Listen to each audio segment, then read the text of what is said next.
So my prayer every day, in my prayers, I'm like, Heavenly Father, please lead me to the people, circumstances, and things that are going to help me complete my mission here on earth. Because I have a lot of weaknesses. There's a scripture that says that God will turn our weaknesses into our strengths if we believe and have faith and and trust him.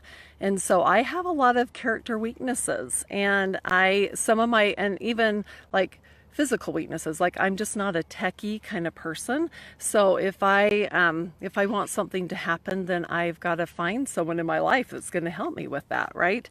Or just little things like that, but just to help me run into those people, circumstances, or things, like integrate those into my life, like bring people into my life that are going to give me ideas or things or experiences that are going to help me complete my mission here on earth.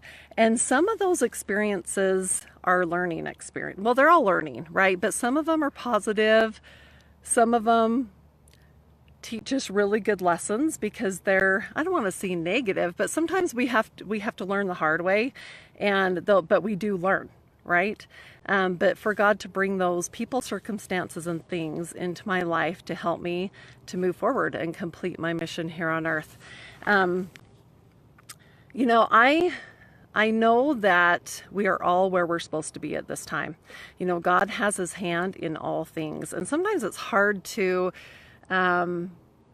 believe that everything, that he's got us in his hand and that everything is in his timing.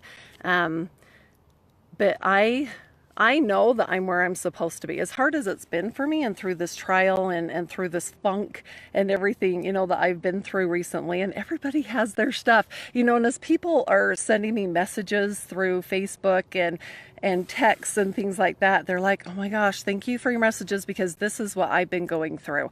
And when I read their messages, I'm like, oh my gosh, like, why have I been in a funk? Because their situation is so much worse than mine. But I just want you guys to know that your funk is your funk. Like, the stuff you're going through is your stuff, right?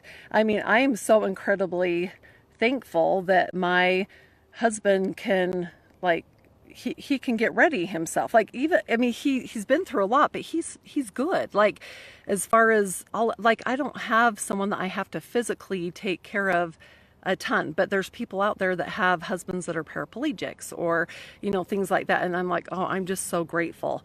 But however, just know that everybody's problem is their problem, and you're going through it for a reason. And so don't compare what you're going through to what someone else is going through, because it still hurts deep to us, whatever we're going through. I hope that all makes